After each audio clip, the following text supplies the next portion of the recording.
அதிகாரம் 25, 26 வசனத்தை வாசிக்கலாம்.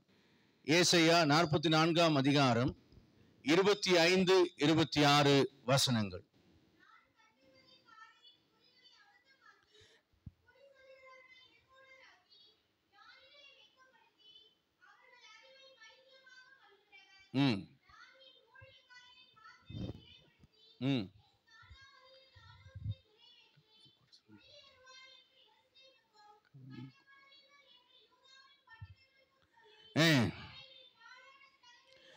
அவைகளின் பாழான ஸ்தலங்களை எடுப்பவர். கர்த்தர் சொல்கிறார், நான் என் ஊழியக்காரரின் வார்த்தையை நிலைப்படுத்தி என் ஸ்தானாதிபதிகளின் ஆலோசனை நிறைவேற்றி குடியேறுவா என்ற எருசலேமுக்கும் கட்டப்படுவர் என்ற யூதாவின் பட்டணங்களுக்கும் சொல்லி அவையின் பாழான ஸ்தலங்களை எடுப்பவர். கரங்களை வைத்தவர் இல்லையா சொல்லலாமா? பாழான ஸ்தலங்களை பார்த்து கர்த்தர் தம்முடைய வார்த்தைகளை அனுப்புகிறவராக இருக்கிறார். ஆமென், அல்லேலூயா. இடிக்கப்பட்டவர்களை பார்த்து கர்த்தர் தம்முடைய வார்த்தைகளை அனுப்புகிறார். நிறைய பேர் வாழ்க்கையில இடிக்கப்பட்டவர்களா இருக்கிறார்கள். நிறைய பேர் வாழ்க்கையில பாழாக்கப்பட்டவர்களா இருக்கிறார்கள். இனிமேல் உனக்கு வாழ்க்கை இல்லை, இனிமேல் உனக்கு ஜீவன் இல்லை, இனிமேல் உனக்கு எதிர்காலம் இல்லை என்று ஒரு சொல்லப்படுகிற ஒரு நிலையில தள்ளப்பட்ட மக்களை கூட நாம பார்க்கிறோம். என் அன்புக்குரிய அருமையான கர்த்தருடைய பிள்ளைகளை, இப்படிப்பட்ட சூழ்நிலைகளிலே இருக்கக்கூடிய மக்களுக்கு கர்த்தர் தம்முடைய வார்த்தைகளை அனுப்பி பாழான ஸ்தலங்களை எடுப்பிக்கவும் இடிக்கப்பட்ட மக்களை கட்டவும் கர்த்தர் தம்முடைய வார்த்தைகளை அனுப்புகிறார். இப்ப இந்த இடத்துல நம்ம கவனிக்கணும், கர்த்தர் தம்முடைய வார்த்தையை எப்படி அனுப்புகிறார் என்றால், கர்த்தர் தம்முடைய வார்த்தையை தம்முடைய ஊழியக்காரர் மூலியமாக அனுப்புகிறார். அல்லேலூயா. நிறைய பேர் சொல்லுவாங்க, கர்த்தர் என்னோடு பேசட்டும், கர்த்தர் என்னோடு செயல்படட்டும், கர்த்தர் எனக்கு சொல்லட்டும்னா, நம்ம சினிமாவில் பார்க்குற மாதிரி அசரீரி வாக்கெல்லாம் எக்கோ அடிச்சு 7 தடவை எக்கோ அடிச்செல்லாம் நான் சொல்லுகிறேன் சொல்லுகிறேன் சொல்லுகிறேன் அப்படின்னுலாம் ஆண்டவர் பேச மாட்டார். ஊழியக்காரர்களுடைய வாயின் மூலியமாக கர்த்தர் தம்முடைய வார்த்தைகளை அனுப்புவார். இப்ப இன்றைக்கு நாம பார்க்க போகிற ஒரு காரியம் என்னவென்றால், ஊழியக்காரர் என்று நிறைய பேர் இருக்காங்க பாஸ்டர், எத்தனையோ பேர் இருக்கிறாங்க. ஆனா எல்லாரையும் நம்ம நம்ப முடியுமா?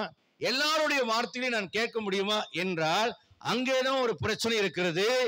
யார் கர்த்தருடைய வார்த்தைகளை சொல்லுகிற மக்கள் என்பதை பார்க்கணும். இப்ப உதாரணத்துக்கு நீங்க பார்த்தீங்கன்னா, ஆண்டவர் சாத்தான் ஆண்டவரை சோதிக்கும் போது அப்பத்தினால மனுஷன் தேவனுடைய வாய்ந்து புறப்படுற வார்த்தையினாலே மனுஷன் பிழைப்பான ஆண்டவர் சொன்னோன்னே பிசாசு உடனே என்ன பண்றான்னா கர்த்தருடைய வசனத்தை சொல்றான். என்ன? தூதர்கள் தங்கள் கரங்களில் உன் பாதம் கல்லிடாதபடி ஏந்தி கொண்டு போவார்கள் என்று எழுதியிருக்கிறதே ஆண்டவரே அப்படின்னு சொல்றான். இப்ப இங்க கர்த்தருடைய வார்த்தையை சொல்லுகிறது யாரு? கர்த்தருடைய வார்த்தையை சொல்றது யாரு? பிசாசு.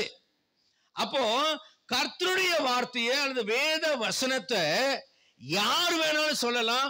ஒருவேளை பிசாசும் கூட சொல்லலாம், ஏரோது கூட பிரசங்கம் பண்ணலாம். நான் எப்படி பாஸ்டர் நான் கண்டுபிடிக்கிறது அப்படின்னு கேட்டா, ஒரு முக்கியமான சில அடையாளங்களை நீங்கள் வைக்க வேண்டும். உண்மையாவே என்னுடைய வாழ்க்கை கட்டப்பட வேண்டுமானால், என்னுடைய வாழ்க்கையில பாழாக்கப்பட்டிருக்கிறேன், ஒருவேளை நான் கடன் பிரச்சனை இருக்கிறேன், தொழிலில் நஷ்டமடைந்து விட்டேன், என் மகளுடைய வாழ்க்கை இடிக்கப்பட்டு போய்விட்டது, என்னுடைய மகனுடைய வாழ்க்கை எதிர்காலம் பாழாய் போய்விட்டது, ஐயோ நான் தெரியாத ஒரு முடிவு எடுத்து தவறி போய்விட்டேன், அல்லது எங்கள் குடும்ப வாழ்க்கை உடைந்து போய்விட்டது, கணவன் மனைவி டைவர்ஸ் பண்ணக்கூடிய ஒரு சூழ்நிலையில் இருக்கிறோம், என்ன செய்யறதுனே தெரியல, வருமானம் இல்லை, வேலை இல்லை, பொழப்பு இல்லை, ஊரை விட்டு ஓடி திரிகிறேன், என்ன பண்ணுதுன்னு எனக்கு தெரியல என்று சொல்லுகிற ஒருவர், அவருக்கு தேவனுடைய ஆலோசனை, தேவனுடைய வார்த்தைகள், தேவனுடைய வழிநடத்தல்கள் வேண்டுமானால் அவங்க யார்கிட்டயாவது போனா என்ன வேணாலும் சொல்லக்கூடிய மக்கள் இருக்கிறார்கள். எப்படி போலி வைத்திருக்கிறார்களோ அது போல போலி ஊழியர்கள் இருக்கிறார்கள். இப்ப இதையெல்லாம் நான் சரியாக கண்டுபிடித்து எப்படி நான் என்னுடைய பாழாக்கப்பட்ட வாழ்க்கையை நான் கட்ட முடியும், இடிக்கப்பட்ட என்னுடைய வாழ்க்கையை உயிர்ப்பிக்க முடியும், எப்படி நான் டெவலப் ஆக முடியும், எப்படி நான் ஆசீர்வதிக்கப்பட முடியும், என் சாபங்கள் எல்லாம் எப்படி மாற்றப்படும், என் பிள்ளைகளுடைய வாழ்க்கையெல்லாம் எப்படி மாற்றப்படும், என் எதிர்காலம் எப்படி மாற்றப்படும் என்று சொன்னால் அதுக்கு சரியான ஊழியனை பார்க்க வேண்டும், சரியான கர்த்தருடைய வார்த்தையை பார்க்க வேண்டும். கர்த்தருடைய வார்த்தை எங்கே இருந்து வருகிறது என்பதை நாம் பார்க்க வேண்டும். உதாரணத்துக்கு நம்ம ஒரு காரியத்தை உங்களுக்கு நான் சொல்ல நான் விரும்புகிறேன். வாசிக்கலாம். எரேமியா தீர்க்கதரிசன புஸ்தகம் 15ஆம் அதிகாரம் 18வது வசனத்தை வாசியுங்கள். எரேமியா 15ஆம் அதிகாரம் 18. என் நோவு நித்திய காலமோ இல்லமா தீர்ப்பானதிலிருந்து வெளியேறப்பட்டதை பிரித்தெடுத்தால் என் வாய் போல் இருப்பாள். 19 இது நிமித்தம் நீ திரும்பினால் நான் உன்னை திரும்ப சீர்படுத்துவேன், என் முகத்துக்கு முன்பாக நிலைத்தும் இருப்பாய். நீ தீர்ப்பானது நின்று வெளியேறப்பட்டதை பிரித்தெடுத்தால் என் வாய் போல் இருப்பாய். நீ அவர்களிடத்தில் திரும்பாமல் அவர்கள் உன்னிடத்தில் திரும்புவார்கள் என்று கர்த்தர் சொல்லுகிறார். அல்லேலூயா. மிக மிக முக்கியமான ஒரு காரியம். யாருடைய வாயிலிருந்து வரக்கூடிய வார்த்தையை நான் நம்பணும். யாருடைய வாயிலிருந்து வரக்கூடிய வார்த்தையை நான் விசுவாசிக்கணும். யாருடைய வாயிலிருந்து வரக்கூடிய வார்த்தை என்னை ஆசீர்வதிக்கும், என்னை கட்டி எழுப்பும் என்றால் இங்கே சொல்லுகிறார் ஆண்டவர், நீ என் வாய் போல் இருப்பாய். ஆண்டவருக்கு வாயாக ஒரு ஊழியக்காரன் இருப்பான் என்று கர்த்தர் சொல்லுகிறார்.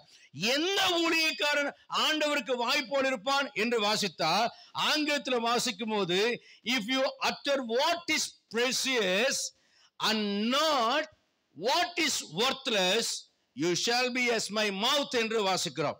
இங்கே தமிழ்ல சொல்லப்படுகிற ஒரு காரியம் என்னவென்றால், தீர்ப்பானதிலிருந்து அல்லது மட்டமானதிலிருந்து அல்லது கேவலமானதிலிருந்து அல்லது மதிப்பில்லாதவைகளை விட்டு வெளியேறப்பட்ட வார்த்தைகளை பேசுகிற மனுஷனாக நீ இருந்தால் நீ என் வாய் போல் இருப்பாய். என்ன ஆங்கில மொழியாக்கம் என்ன?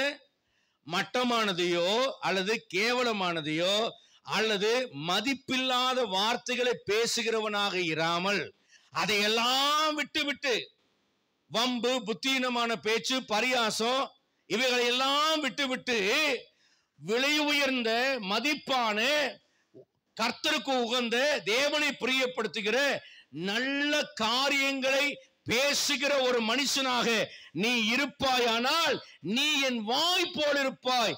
அல்லது முழுமையாக வாய் விட்டு, அட்டர் என்றால் வாய் விட்டு சொல்லுதல் அல்லது முழுமையாக என்று.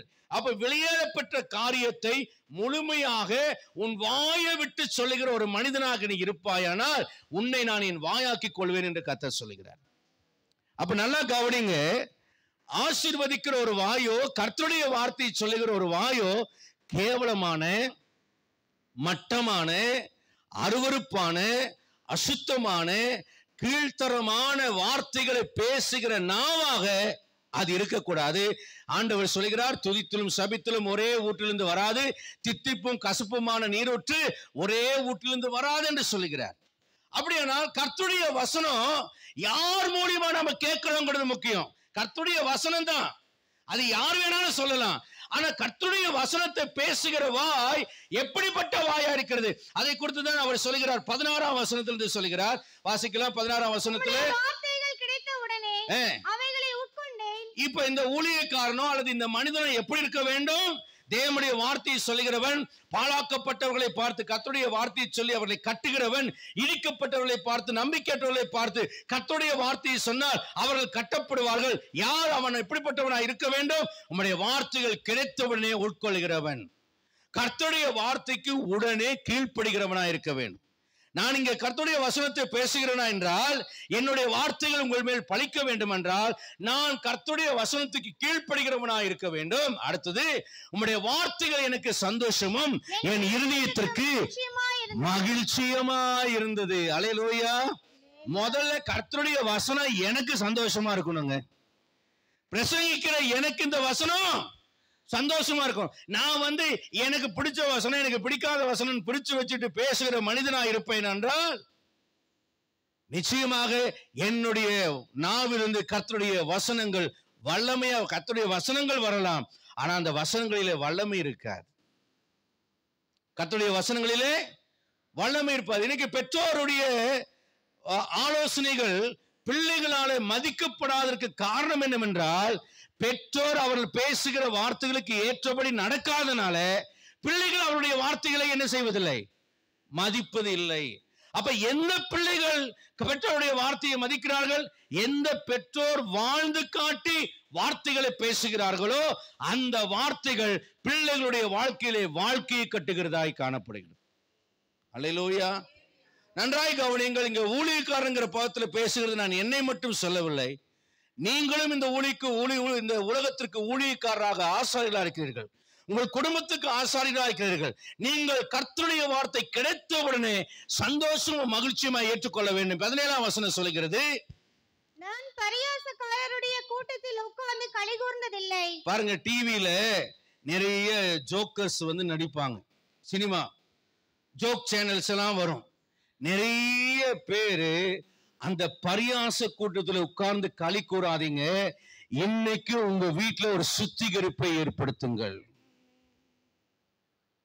கர்த்தருடைய வார்த்தை உங்கள் வாயிலிருந்து புறப்பட வேண்டும். நீங்கள் கர்த்தருடைய வாயாக மாற வேண்டும் என்றால் நீங்கள் பரியாசக்காரர் கூட்டத்தில் என்ன செய்யாதீங்க, உட்கார்ந்து சந்தோஷப்படாதீங்க, களி கூறாதே என்று சொல்கிறார். உமது கரத்து நிமித்தம் தனித்து உட்கார்ந்தேன், சலிப்பினாலே நீ நிரப்பினேன் என்று சொல்கிறார். அப்படியே என்ன அர்த்தம்? ஐயோ, என் பிள்ளைகளுடைய வாழ்க்கை எப்படி இருக்கும்போது, ஐயோ சக விசுவாசிகளுடைய வாழ்க்கை எப்படி இருக்கும்போது, ஐயோ உலகம் இப்படி இருக்கும்போது நான் இப்படி சந்தோஷப்படலாமா? ஆண்டவரே, இந்த அசுத்தமான சந்தோஷங்கள் எனக்கு வேண்டாம், அனித்தியமான பாவ சந்தோஷங்கள் வேண்டாம் என்று மோசேயை போல ஒரு பரிசுத்த வாழ்க்கைக்கு ஒப்பு கொடுக்க வேண்டும். அடுத்த வசனம் சொல்லுகிறது. அதுக்கு அடுத்த வசனம் இல்லம்மா, 19ஆம் வசனம். நீ திரும்பினால், இப்ப ஆண்டவர் சொல்வார், நீ வாயா இருக்கணுமா? இன்னைக்கு காலையில இப்ப இந்த வார்த்தையை கேட்கும் போது எதெல்லாம் ஆவியானவர் மனதில் உணர்த்தினாரோ, எந்த குறைகள் எல்லாம் இருதயத்திலே குத்தப்பட்டதோ அதை விட்டு நீ திரும்பு. அப்படி நீ திரும்பினால் நான் உன்னை சீர்படுத்துவேன் என்றார். உன்னை நான் சரிப்படுத்திடுவேன், உன்னை நான் ஒழுங்காக்கிடுவேன். என்னுடைய சமூகத்தை என் முகத்துக்கு முன்பாக நீ நிலைத்திருப்பாய். அல்லேலூயா. யாருடைய முகம்? கர்த்தருடைய முகம். ஏன் கர்த்தருக்கு முன்பாக நிக்கணும்? நான் சொல்றதையெல்லாம் அவர் கேட்பாருங்க. அல்லேலூயா. அவர் சொல்றத நான் கேட்பேன், நான் சொல்றத அவர் கேட்பேன். இப்போ நான் இந்த கர்த்தருடைய வாயாய் மாறுவேன். அதை விட ஒரு பெரிய வாக்குத்தத்தத்தை சொல்றாரு கடைசி வரியில. நீ வாசிமா, நீ அவர்களிடத்தில் திரும்பாமல். கவனிங்க, பிள்ளைங்க உங்க பக்கம் நீங்க பிள்ளைங்க சொல்ற மாதிரி கேட்க, நான் லவ் பண்றேன்ப்பா, நான் அவனை தான்ப்பா கட்டுவேன், நான் லவ் பண்றேன்ப்பா, நான் அவளை தான் கட்டுவேன் அப்படின்னு பிள்ளைங்க உங்ககிட்ட திடீர்னு சொல்லிடுது. என்னம்மா இப்படி சொல்ற, என்னப்பா இப்படி சொல்ற, நாம சர்ச்சுக்கு போறவங்க, ரட்சிக்கு போட்டவங்க இப்படிலாம் நீ செய்யலாமா? நாம கேட்கிறோம். இல்ல, அவன் இல்லைன்னா நான் செத்துருவேன், அவன் இல்லைன்னா நான் செத்துருவேன். என்ன சொல்ற? சில பிள்ளைங்க சொல்லுவாங்க, உங்களுக்கு விருப்பம்னா பண்ணுங்க, விருப்பம் இல்லைன்னா விட்டுருங்க, நான் வேணா குடும்பத்தை விட்டு வெளியே போயிடுறேன், நாங்கள் ரெஜிஸ்டர் மேரேஜ் பண்ணி நாங்கள் செட்டில் ஆகிக்கிறோம். ஒரு பிளாக்மெயில் பண்ணுறாங்க. நமக்கு இப்போ என்ன பண்ணுறது? பயம் வந்துருச்சு. ஊர் உலகமெல்லாம் ஏதாவது பேச்சுன்னா நம்ம என்ன பண்ணுறது? ரைட்டுப்பா, நம்ம சமாதானமாக போயிடும், ரைட், எல்லாம் நானே பண்ணி வச்சுறேன், விட்டுரு, பிரச்சனை வேண்டாம் அப்படியே நம்ம கூப்பிட்டு நம்ம கல்யாணம் பண்ணுறோம். நாம் அவர்களிடத்தில் திரும்பாம அவர்கள் இன்னைக்கு நிறைய பேர் விசுவாசிக்க ஊழியக்காரனை பிளாக்மெயில் பண்ணுவாங்க. பாஸ்டர், இந்த இது செய்யணும் பாஸ்டர், அது செய்யணும் பாஸ்டர். இல்லைங்க, இது வசனத்துக்கு தப்பான ஒரு விஷயம். வளகாப்பு பண்ணணும், சீமந்தம் பண்ணணும். சரி, ஜெப கூட்டம் வைக்கலாங்க, அது எதுக்கு வளகாப்பு சீமந்தம்லாம் பேர் போடுறீங்க? நலங்கெல்லாம் ஏன் வைக்கிறீங்க? வைக்காதீங்க. இல்லை பாஸ்டர், நலங்கு வைக்கணும், நாங்கள் சந்தனம் பூசுவோம், பொட்டு வைப்போம், ஆரத்தி எடுப்போம், சுத்தி போடுவோம் பாஸ்டர், இதெல்லாம் நாங்கள் செய்வோம் பாஸ்டர். இல்லை சிஸ்டர், அதெல்லாம் செஞ்சா இதெல்லாம் ஒழுங்கினா நான் அப்படிலாம் நான் ஜெபம் பண்ண முடியாது, அப்படிலாம் நான் வர முடியாது. அப்படிங்களா பாஸ்டர்? சார், அப்படின்னா நாங்கள் வேற சபைக்கு மாறிக்கிறோம் பாஸ்டர். பாஸ்டர் தக்கான்னு என்ன செய்யறாரு? பயந்துறாரு. இருக்கிறதே 10, அதுலயும் இதுவும் போச்சுன்னா நான் என்ன பண்றது அப்படின்னு. சரி விடுங்க, நான் ஜெபம் பண்ணிட்டு வந்துடுறேன், என்னமோ பண்ணுங்க அப்படின்னு சொல்லி காம்ப்ரமைஸா போகிற ஒரு இடம் வரும்போது, எங்கிட்ட முதலே சொன்னா நான் அந்த கூட்டத்துக்கே போக மாட்டேன். ஆனா சில நேரம் தந்திரம் என்ன பண்ணாங்க, என்ன செய்யறேங்கன்னே சொல்லாம நான் இருக்கிற வரைக்கும் எல்லாம் நம்ம ஒரிஜினல் பெந்தகோஸ்தா இருக்கும். நானும் அடாடா இந்த மாதிரி நம்ம பிள்ளைங்க உண்டான எல்லாம் முடிச்சுட்டு வந்ததுக்கு அப்புறம் நான் வாசலை தாண்டினோடனே இங்க அவிசுவாசி கூட்டமா மாறிடும். சில பிள்ளைங்க ஒரு சமயம் ஒரு கல்யாணத்தை நடத்த போறேன், நம்ம சபை மக்களுடைய கல்யாணம். சினிமா பாட்டு அங்க வரைக்கும் கேட்குது. நான் மாப்பிள்ளைட்டேன், என்னப்பா நீ ரட்சிக்கப்பட்டு வந்தானா சினிமா பாட்டு கேட்குது, அந்த ரெக்கார்டு போடுறவன் அப்படி போட்டான் பாஸ்டர், நான் போய் கூப்பிட்டு சொன்னேன், போய் மாற்று முதல்ல அதையே. இது எந்த கல்யாணம்? நம்ம திருமண பத்திரிகையில் என்ன போடுறதும் பரிசுத்த மெய் விவாக அழைப்புதல். நான் என்ன சொல்றேன், இது அசுத்தமான பொய் விவாக அழைப்புதல். பேர் என்ன? பரிசுத்த மெய் விவாகம். ஆனா இது என்ன இல்ல, பரிசுத்தம் இல்ல, இது அசுத்தமான மெய் இல்ல, இது பொய் விவாகம். ஏன்னா கர்த்தருடைய வசனத்தின்படி ஒழுங்கா திருமணம் செஞ்சாதான் அது பரிசுத்த மெய் விவாகம். நிறைய நேரத்துல அவன் செஞ்சுட்டான் இவன் செஞ்சுட்டான் நம்ம காரணம் சொல்லக்கூடாது. பக்தி வைராக்கியம் நமக்கு இருக்கணும். கீழ்ப்பானது வெளியேறப்பட்டதை பிரித்தெடுக்கணும். நாம அவங்கள மாதிரி மாறக்கூடாது, அவங்க தான் நம்மள மாதிரி மாறும். சில நேரத்துல பொண்ணு வீடு மாப்பிள்ளை வீடு நம்மளை விட வசதி ஆயிட்டாங்க, நம்மளை விட உயர்ந்தவங்களா மாறிட்டாங்க அப்படின்னா உடனே எல்லாம் என்ன செய்வாங்க, ஐயோ இந்த சம்மந்தத்தை விட்டா போயிடுன்னு அவங்க வளைக்கிற வளைப்புக்கெல்லாம் நம்ம வளைஞ்சு கொடுக்கறவங்களா மாறும். இல்லைங்க, நாம திரும்பாம அவர்கள் உன்னிடத்தில் திரும்புவார்கள் என்று கர்த்தர் சொல்லுகிறார். ஒரு அல்லேலூயா சொல்லுங்க. ஒரு அதிகாரம் வரணுமா உங்களுக்கு? உங்க வார்த்தையில ஒரு அதிகாரம் வரணுமா? மற்றவங்களை நீங்க மாத்துறவங்களா இருக்கணும். நீங்க அவங்க பக்கம் மாறவங்களாக இல்ல, அவங்க உங்க பக்கம் மாறவங்களா மாறணுமா? நீங்க எப்படிப்பட்டவங்களா இருக்கணும்? சும்மா வெறும் கண்டிப்பு மட்டும் பத்தாது, சும்மா வெறும் ஸ்ட்ரிக்டா பிரசங்கம் பண்ணா பத்தாது. நான் கடந்து கொள்றேன்னு டேபிளை தட்டி மேஜையை தட்டி தொடையை தட்டி நெஞ்சை தட்டி பிரசங்கம் பண்றதுல எல்லாம் ஒரு பிரயோஜனம் இல்லை. உன் வாழ்க்கையில் இருக்கணும் சுஜில் பால் அப்படின்னு கர்த்தர் சொல்றார். நான் உங்களை சொன்னா கோவிச்சுவீங்க, நான் என்னே சொல்லிக்கிறேன். நீ டேபிள் தட்டி பிரசங்கம் பண்றது பெருசு இல்ல, நீ புல்பிட்ட அடிச்சு உடைச்சு பிரசங்கம் பண்றது பெருசு இல்ல, தொடையை தட்டி நெஞ்ச தட்டி பண்றது பிரசங்கம் இல்ல. நான் கடிந்து கொள்கிறேன், சத்தியத்தை பேசுகிறேன், கண்டிப்பான பாசம் சொல்றதெல்லாம் பெருசு இல்ல. நீ திரும்பி இருக்கியா? நீ ஒழுங்கா இருக்கிறியா? நீ சரியா இருக்கிறியா? நான் சொல்ற மாதிரி நீ கேட்கிறியா? அப்படின்னா என் வாய்மாறி இருப்ப. நீ சொல்ற வார்த்தையை கேட்டு அவங்க உங்ககிட்ட திரும்புவாங்க, நீ அவங்க கிட்ட திரும்ப மாட்டேன்னு சொல்ற. கரங்களை வீழ்த்து ஒரு அல்லேலூயா சொல்றீங்களா? நல்ல கண்ணை திறந்து வைத்துக் கொண்டு ஒரு அல்லேலூயா சொல்லுங்க. கர்த்தருடைய பரிசுத்தமான நாமத்துக்கு மகிமை உண்டாகட்டும். கர்த்தருடைய முகத்துக்கு முன்பாக நிற்கிறவனாய் இருப்பான், அவன் கர்த்தருடைய வாயாய் இருப்பான், இவன் வழியாகத்தான் தேவன் பேசுவார். அல்லேலூயா. இப்ப அதுக்காக ஆண்டவர் என்ன செய்கிறார் என்றால், ஏசாயா 50ஆம் அதிகாரம் 4ஆம் வசனம் சொல்கிறது, இவனுக்கு கர்த்தர் கற்றுக் கொடுக்கிறார். இவனுக்கு கர்த்தர் என்ன செய்கிறாரோ? வாசிக்கலாம் அந்த வசனத்தை. இளைப்படைந்தவனுக்கு சமயத்துக்கு ஏற்ற வார்த்தை சொல்ல நான் அறியும்படிக்கு இங்கே கல்விமானின் நாவு என்பதற்கு பதிலாக கற்றுக்கொள்கிறவர்களின் நாவை தந்தருளினார் என்று மொழிபெயர்ப்பு வர வேண்டும். அதே வார்த்தை தான் தாட்டுன்னு வந்திருக்கு. அதே வார்த்தை கீழே வாசிக்கும் போது காலைதோறும், அடுத்த வரி வாசிமா, காலைதோறும் என்னை எழுப்புகிறார்.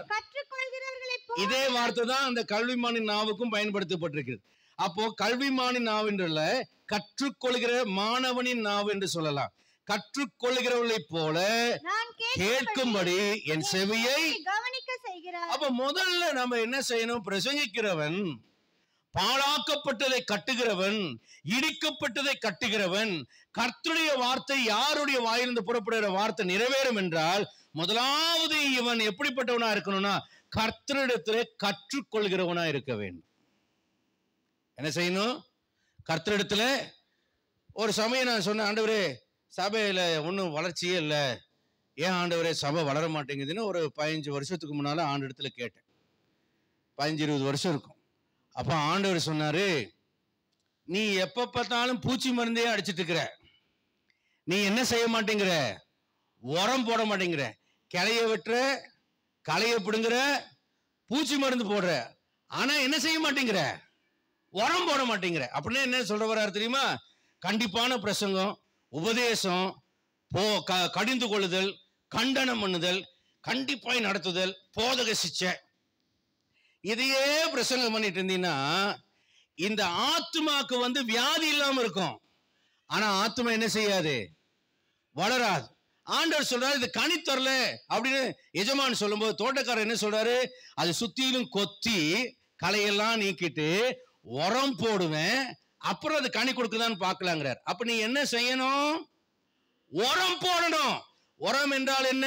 கொஞ்சம் அன்பான வார்த்தைகளை சொல்லணும், நம்பிக்கையான வார்த்தையில பேசணும், ஆறுதலான வார்த்தையில பேசணும், வாக்குத்தத்தங்களை சொல்லணும், கர்த்தருடைய ஆசீர்வாதங்களை சொல்லணும், கர்த்தர் எதிர்காலத்துல என்ன அவர்களுக்கான நன்மைகளை தரப்போகிறான்னு சொல்லணும், உற்சாகமான ஆவியினால பிரசங்கம் பண்ணி அவங்களுடைய ஆவியை உற்சாகப்படுத்தணும். அப்ப இந்த ஆத்துமாக்கள் சோர்ந்து போகாம இது எனர்ஜிஸ்ட் ஆகி சக்தி கொண்டு இது வளர ஆரம்பிக்கும். அப்ப நீ உரங்கள் கொடுக்கிறியான்னு கேட்டார்.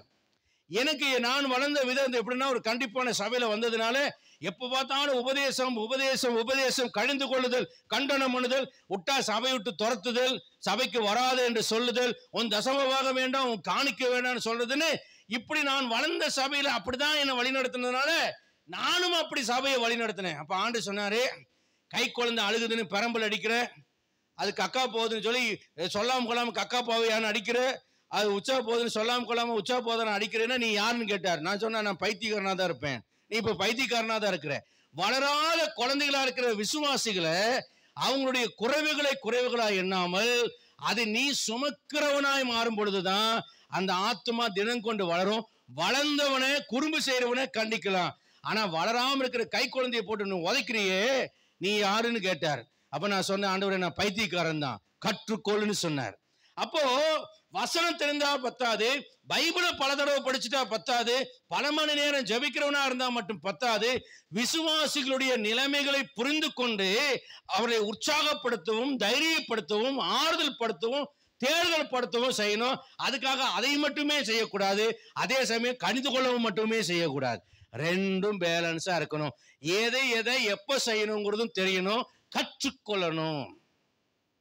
அப்ப கற்றுக்கொள்கிறவனை போல காலைதோறும் எழுப்பி கவனிக்க செய்து செவியை திறந்து கர்த்தர் போதித்து எவன் ஒருவனுக்கு ட்ரைனிங் கொடுக்கிறாரோ அவன் வாயிலிருந்து புறப்படுகிற கர்த்தருடைய வார்த்தை தான் சபைக்கும் குடும்பத்திற்கும் மக்களுக்கும் உலகத்துக்கும் ஆசீர்வாதமாய் அமையும்.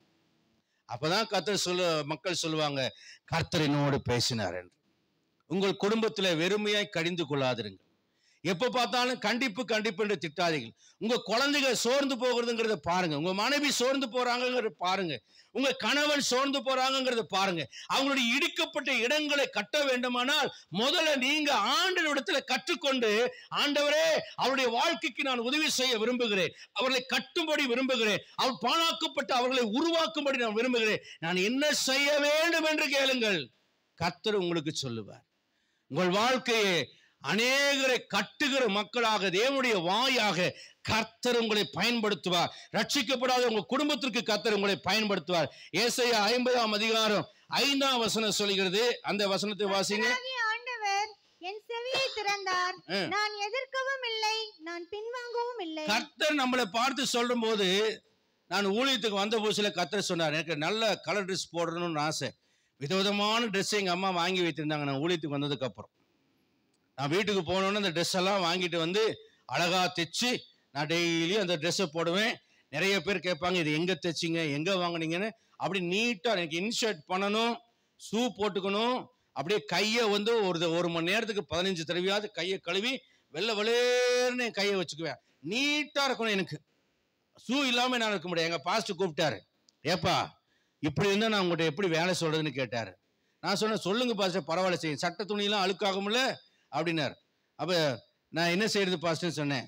ஷூவெல்லாம் போட்டு நின்று எந்த ஊருக்கு போற, எந்த அமெரிக்காவுக்கு போற, ஃபிளைட்டா ஏற போற, ஷூவெல்லாம் ஊழியக்காரன் போடக்கூடாது பண்ண. எனக்கு பயங்கரமா நெஞ்சு அடைச்சிச்சு. எனக்கு ஷூ மேலன்னா அவ்வளோ ஆசை. எங்க பாஸ்டர் சொல்றாரு, ஷூவு போடாதேன்னு. நான் என்ன சொன்னேன், துக்கத்தோட போய் ஷூவை கழட்டிட்டு வந்தேன். அப்புறம் என்ன போடணும்னு பார்த்தா ரப்பர் செருப்பு வாங்கி கொடுத்து போடுங்கிறார். பேண்ட் போடக்கூடாது. அப்ப என்ன பண்ண, ஒரு லுங்கி கட்ட சொல்றாரு, சட்டையை கட்ட சொல்லி முண்டாமணின்னு போட சொல்றாரு. நான் இருந்த பெந்தகோஸ்து சபை சிபிஎம் சர்ச் மாதிரி அதுலேருந்து வந்த ஒரு சபை. அதனால இது போட்ட இந்த காஸ்டியூம்ல தான் நான் இருக்கணும். எனக்கா கோபமான கோபம், எரிச்சலான எரிச்சல். இவர் தான் இப்படி பண்றாருன்னா ஆண்டவர் வேற. அதுக்கு மேல சிலோன் அகதிகள் எங்க சபைக்கு வருவாங்க. ஆண்டவர் சொன்னார், உன்னுடைய இந்த கலர் ட்ரெஸ் எல்லாம் எடுத்து இவங்களுக்கு தானமா கொடுத்துரு. ஏன்னா அவங்க ரொம்ப ஆசைப்பட்டு இந்த வஸ்திரம் நல்லா இருக்கு, எங்க தைச்சிங்க, எங்க வாங்கினீங்க அப்படிலாம் கேட்பாங்க. ஆண்டவர் சொன்னார், இது அத்தனையும் அவங்களுக்கு கொடுத்துருனாரு. போட்டுட்டா எனக்கு 2 வெள்ளை பேண்ட்டும் வெள்ளை சட்டை தான் இருக்கு, நான் என்ன பண்ணுவேன் ஆண்டவரேன்னு. நான் சொல்றதை செய்யினாரு. நீ எனக்கு ஏற்றவனா வாரணும்னா நீ சொல்றதை செய். நான் அத்தனையும் எடுத்து கொடுத்தேன். அத்தனையும் கொடுத்துட்டு இந்த ஒரே துணியை துவைச்சு போட்டேன். எங்க பாஸ்ட் வாங்கி கொடுப்பாருன்னு பாஸ்ட்டா ஒரு வருஷத்துக்கு ஒரு தடவை ஒரு ஜிப்பாவும் ஒரு வேட்டியும் மட்டும் கன்வென்ஷன் டைம்ல வாங்கி கொடுப்பார். இப்போ ஆண்டவர் என்னை முற்றிலும் ஏழையாக்கி தரித்திரமாக்கி என்னை ஒண்ணுமில்லாதவனா ஆக்கிட்டார். இதை கற்றுக் கொடுக்கும் போது கற்றுக்கொள்ளும் போது எந்த சூழலிலும் மனரம்யமா இருக்கிறதுக்கு கர்த்தர் எனக்கு கற்றுக் கொடுப்பதற்காக என்னை அப்படி மட்டம் தட்டினார். இயல்பாவே பெருமையில் இருந்தவன், எனக்கு ஒரு இருமாப்பு இருக்கும், யாரை பத்தியும் பயப்பட மாட்டேன். இருமாப்பு, பெருமை, அந்த செல்வாக்குடைய பெருமை இதெல்லாம் எனக்கு இருக்கும். அன்னைக்கு என்ன ஆண்டவர் உடைச்சு மட்டம் தட்டினார் பாருங்க. இன்னைக்கு வரைக்கும் அந்த மாம்சம் எனக்கு இன்னும் எழும்பவில்லை. இன்னைக்கு கூட எல்லாரும் சொல்லுவாங்க, நீங்க ஏன் பாஸ்டர் இப்படி ரொம்ப கீழே இறங்கி போறீங்க அப்படின்னு கேட்பாங்க. என்னால அன்னைக்கு ஆண்டு கீழே தள்ளி விட்டாரு. அன்னைக்கு தள்ளி விட்டதுல இருந்து என்னால இன்னும் மேல வரவே முடியல. ஏன்னு கேட்டா அந்த பெருமை, மேட்டுமை, ஆடம்பரம், அகங்காரம் இவங்களுக்குள்ள வர விடாம கர்த்தர் எனக்கு ஒரு நல்ல பாடத்தை கற்றுக் கொடுத்தார். 2 தீமோத்தேயு 3ஆம் அதிகாரம் 14-15 வசனங்களில் வாசிக்கும் போது, ரட்சிப்புக்கேற்ற ஞானம் உள்ளவனாக்கத்தக்க பரிசுத்த வேத எழுத்துக்களை ஒரு ஊழியக்காரன் கற்றுக்கொள்ள வேண்டும் என்று கர்த்தர் விரும்புகிறார்.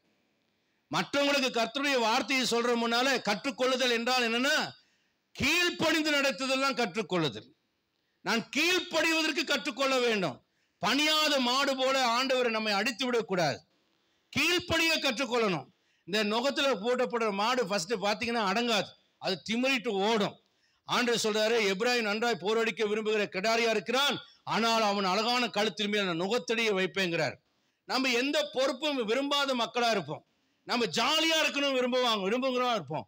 ஆனா ஒரு ஊழியக்காரனா இருக்கிறவனோ, ஒரு மனிதனை கட்ட வேண்டும் என்று விரும்புகிறவனோ, அவன் தன் சொந்த விருப்பத்தையோ சொந்த சுகத்தையோ அல்ல, அதை தியாகம் செய்கிறவனா இருக்கணும். அதனாலதான் ஆண்டவர் சொன்னார், தன் சிலுவை தன்னைத்தான் வெறுத்து தன் சிலுவையை சுமக்கிற ஒருவனால்தான் கர்த்தருடைய வார்த்தையை சரியாய் சொல்ல முடியும். அப்போஸ்தலனாகிய பவுல் சொல்றார், எல்லாவற்றையும் விட்டேன், குப்பையுமாக எண்ணுகிறேன். நாம் ஒன்றும் கொண்டு வந்ததும் இல்லை, ஒன்றும் கொண்டு போவது போல அந்த அளவுக்கு நம்மை தாழ்த்துகிற ஒரு மனிதனாக நாம் காணப்பட வேண்டும். ஆண்டவரிடத்திலிருந்து கட்டணும். பிலிப்பியர் 4 சொல்லுகிறார், வாழ்ந்திருக்கும் தெரியும், தாழ்ந்திருக்கும் தெரியும், எந்த சூழ்நிலையும் மனரம்யமா இருக்க நான் போதிக்கப்பட்டேன், நான் கற்றுக்கொண்டேன் என்று பவுல் சொல்கிறார். அப்படி கற்றுக்கொள்கிற ஒரு மனிதனால் தான் இன்னொரு மனிதனை உருவாக்க முடியும். 3வது நீங்க அதுல பாத்தீங்கன்னாக்க அதுல சொல்கிறேன், இவன் அடுத்தது எப்படிப்பட்ட மனிதனா இருக்கணும்னா, திறப்பில் நிற்கிற ஒரு மனிதனால தான் கர்த்தருடைய வார்த்தைகளை வல்லமையாய் சொல்ல முடியும். அவன் தான் கர்த்தருடைய வாயா இருப்பான். யாரு? திறப்பில் நிற்கிற ஒரு மனிதன். முதலாவதாக கற்றுக்கொள்கிற ஒரு மனிதன், இரண்டாவதாக திறப்பில் நிற்கிற மனிதன். எசேக்கியேல் 13ஆம் அதிகாரம் 5ஆம் வசனத்தை படிப்போம். எசேக்கியேல், கர்த்தருடைய நாளிலே யுத்தத்திற்கு நிலை நிற்கும்படி, நீங்கள் கர்த்தருடைய நாளிலே யுத்தத்தில் நிலை நிற்கும்படிக்கு திறப்புகளில் ஏறினதும் இல்லை, இஸ்ரவேல் வம்சத்தாருக்காக சுவரை அடைத்ததும் இல்லை. கர்த்தர் தங்களை அனுப்பாதிருந்தோம் கர்த்தர் உரைத்தார் என்று சொல்லி அவர்கள் அபத்தத்தையும் பொய்க்குறியையும் தரிசித்து காரியத்தை நிர்வாகிக்கலாம் என்று நம்பிக்கையா இருக்கிறார்கள். அல்லேலூயா. இன்னைக்கு அநேகர் சபையை நடத்துகிறார்கள். எப்படி சபையை நடத்துகிறார்கள்? ஜனங்களுக்காக தேவ சமூகத்தில் திறப்பில் நிற்பது இல்லை. திறப்பில் நிற்கிறது என்ன அர்த்தம்? ஒரு மனிதனை கர்த்தர் அழிக்கலாம் என்று சொல்லி ஆண்டவர் இருக்கும்போது பாவம் செய்கிறான், பின்வாங்கி போறான், அவனை கர்த்தர் அழிக்கலாம் என்று தீமைக்கு ஒப்பு கொடுக்க கர்த்தர் விரும்பும் போது, கோபம் கொள்ளும் போது மோசே போல தேவ சமூகத்தில் போய் நின்று அவங்களை அழிக்க வேண்டாம் ஆண்டவரே, வேணா என்ன ஒப்பு கொடுக்கிறேன், என்ன வேணா என்ன பண்ணிக்கங்க, ஆனா அவங்களை அழிக்காதீங்கன்னு சொல்லி தன்னை ஒப்பு கொடுத்த ஒரு மனிதன், தன்னை ஒப்பு கொடுக்கிற மனிதன், அவன் தான் திருப்பல நிற்கிறவன். அவனுக்கு பதிலாக என்ன தர்றான் ஆண்டவரே? யாருக்கு பதிலாக? அவர்களுக்கு பதிலாக என்ன தரேன், அவனை கொல்றதுக்கு பதிலாக என்ன கொண்டுங்க, அவனை ஒண்ணு செஞ்சிடாதீங்கன்னு சொல்றான் பாருங்க. அவன் திறப்பில நிற்கிற ஒரு மனிதன். ஆண்டவர் யாரை தேடுகிறார்? திறப்பில நிற்கிற மனிதன், திறப்பில நின்று பரிந்து பேசி ஜெபிக்கிறவன், அடுத்தருடைய குறையை தூட்டுகிறவன். இன்னைக்கு யூடியூப்ல பாக்குறோம், யாராவது ஒருத்தர் மேல உண்மையா இருந்தாலும் சரி அல்லது பொய்யா இருந்தாலும் சரி, அதை அவதூறு செஞ்சு பரியாசம் பண்ணி அதுல எத்தனை லைக் கிடைக்குது, எத்தனை வியூஸ் வருதுன்னு பார்த்து அதுல வரக்கூடிய வருமானத்தை, இழிவான ஆதாயத்தை சாப்பிடுகிற மக்களை நாம பார்க்கிறோம். இவர்களால பிறருடைய வாழ்க்கையை கட்ட முடியாது. என்னைக்குமே நீங்க கர்த்தருடைய வாயா இருக்க வேண்டும். பிறரை நீங்கள் கட்ட வேண்டும் என்று நினைப்பீர்களானால், பிறருடைய குறைகளை அவதூறு செய்கிறவர்களா இராமல் அவர்களுக்காக தேவ சமூகத்தில் போய் பரிந்து பேசி திறப்பட நின்று ஜெபிக்கிற மக்களா இருப்பீர்களானால் கர்த்தர் உங்கள் ஜெபத்தை கேட்பார். ஏசாயா 58 அதிகாரம் 12 வசனத்தில் சொல்கிறார். ஏசாயா 58:12 வாசிக்கிறோம். உன்னிடத்திலிருந்து தோன்றினவர்கள் பூர்வ முதல் பாழான ஸ்தலங்களை கட்டுகிறவர்களா இருப்பார்கள்.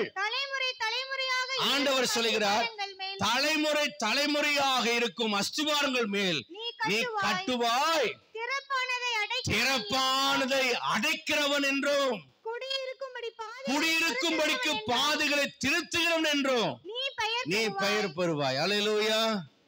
சபைக்கு ஒரு சபை நமக்கு ஆசீர்வாதமா இருக்கிறதா, ஒரு ஊழியர் நமக்கு ஆசீர்வாதமா இருக்கிறானா இல்லையான்னு நீங்க பார்ப்பது எப்படி என்றால், அந்த சபைக்குள் வரும்போது உங்களுடைய நிலைமையையும் தற்போது நீங்கள் இருக்கிற நிலைமையும் ஒப்பிட்டு பார்க்க வேண்டும். நீங்கள் வரும்போது இருந்ததை விட 3 காரியங்களை கவனிக்க வேண்டும். ஆவிக்குரிய வாழ்க்கையிலே, ஆரோக்கியத்திலே, அடுத்தது ஆசீர்வாதங்களிலே நீங்கள் வளர்ந்திருக்கிறீர்கள் என்றால் அங்கே கர்த்தருடைய வார்த்தை வருகிறது என்ற அர்த்தம். அல்லேலூயா, அல்லேலூயா. சில நேரங்கள்ல நம்ம சில எல்லா சபையிலையும் தானே அந்த மாதிரிலாம் இருக்குல்ல பாஸ்டர் அப்படின்னா, நிறைய இடத்துல நீங்க கவனிப்பாருங்க, காரு பங்களா வீடு வாசல் இருக்கும், ஆனா ஆவிக்குரிய வாழ்க்கை இருக்காது, பரிசுத்தம் இருக்காது, தெய்வ பயம் இருக்காது, தேவனுக்கான பக்தி வைராக்கியம் இருக்காது, மாய்மானவ வேஷ பக்தியும் தான் இருக்கும். இப்போ சமீபத்தில் ஒரு சபையிலிருந்து ஜனங்கள்லாம் சிதறி போனாங்கன்னு கோவைப்பட்டினத்தில் நீங்க படிச்சீங்க. நல்லா நீங்க கவனிக்கணும், எப்படிப்பட்ட சபை நிக்கணும்னா, கர்த்தருடைய வசனத்துக்காக, கர்த்தருடைய வார்த்தைக்காக வருகிற மக்களால ஒரு சபை நிரப்பப்பட்டிருக்குமானா அந்த ஊழியனுக்கு என்ன நடந்தாலும் அந்த சபை உடையாது. ஏனென்றால் அது வசனத்தினாலே கட்டப்பட்டது ஆக்கினால அன்றைக்கு அந்த ஊழியனுக்கு ஏதாவது ஆனாலும் அந்த ஜனங்கள் அங்கே தேவ சமூகத்தில் பேதுருவை அடைத்து வைத்திருந்தாங்க ஜெயில. சபையாரெல்லாம் அவனுக்காக ஊக்கமா ஜெபம் பண்ணினாங்க. ஆனா நீங்க ஒரு ஊழியத்தை ஆரம்பிக்கும் போது ஒவ்வொரு சபையிலையும் குறையுள்ள ஆத்மாக்கள் இருப்பான். பாஸ்டருக்கு விரோதமா அல்லது ஒரு மனஸ்தாபத்தோட எரிச்சலோட அவனுடைய பாவத்தை நிறைவேற்றினா அதுக்கு அதை கண்டிச்சு பேசுறதுக்கெல்லாம் அதிருப்தியோட உட்கார்ந்துருப்பான். இந்த மாதிரி ஆளெல்லாம் என்ன பண்ணணும், டக்குன்னு இந்த புது சபைக்குள்ள வந்து சேர்ந்துடும். ஒரே நாள்ல ஒரு 300 குடும்பம் 400 குடும்பம்னு கூட சபை ஆரம்பிச்சுன்னு வந்துடும். இந்த மாதிரி ஆத்துமாக்கள் தான் ஊழியக்காரனுக்கு ஒரு கஷ்டம் வரும்போது, ஊழியக்காரனுடைய கரம் தாழும் போது இவங்கெல்லாம் அவனை விட்டு சதுரி எல்லாரும் ஓடி போயிடுவாங்க. ஏன்னா இவங்கெல்லாம் வசனத்துல கட்டப்பட்டவங்கள அல்ல. அக்கினி சோதிக்கும் போது வைக்கோலா இருக்கிறதெல்லாம் எரிந்து போகும்.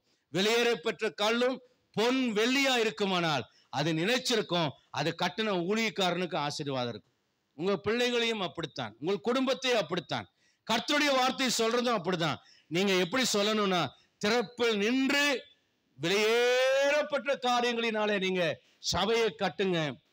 இந்த மாதிரி அறகுற ஆட்களை வச்சு சபையோ குடும்பத்தையோ நீங்கள் கட்டினால் அது நிற்காதே என்று கர்த்தர் சொல்லுகிறார். உங்க பிள்ளைகளுடைய வாழ்க்கையிலையும் அவங்க செய்யற தப்புக்கெல்லாம் ஒத்துழைப்பு கொடுக்காம அவங்களை சீர்படுத்தி அவங்களுக்காக தேவ சமூகத்தில் நின்று ஜெபம் பண்ணுங்க. அவங்க செய்யறதை நியாயப்படுத்தாமல் அவர்களுக்காக தேவ சமூகத்தில் உபவாசித்து ஜெபம் பண்ணி பாருங்க.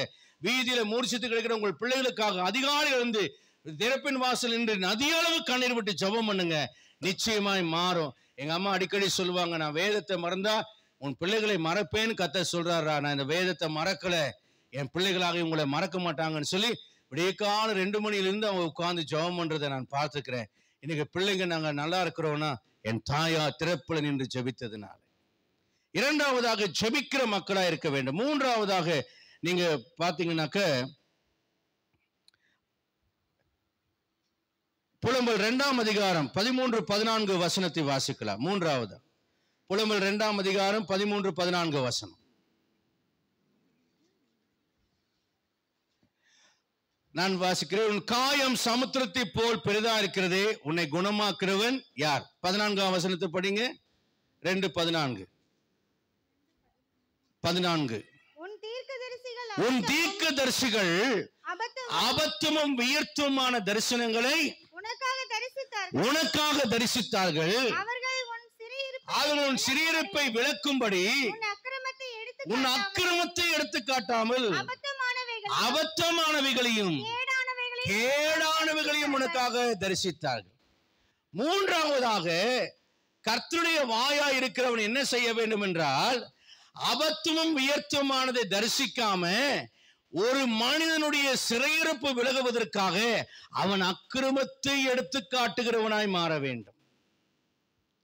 இன்னைக்கு பாவம் செய்யறவன் பணக்காரனா இருந்தா அந்த ஊழியக்காரன் அவனோட காம்ப்ரமைஸ் பண்ணிட்டு, கவலைப்படாதீங்க பிரதர், யார்தான் செய்யல, ஒன்னும் பிரச்சனை இல்லை, விடுங்க, அதெல்லாம் சரியா போயிடும், ஆண்டவர் கிருபையுள்ளவர் என்று சொல்வானால் அவனுடைய சிறையிருப்பு மாறாது. அவனுக்கு ஒரு வியாதி வரும், ஒரு கேன்சர் வரும், அது மாறாது. தொழில ஒரு நஷ்டம் வரும், அது மாறாது.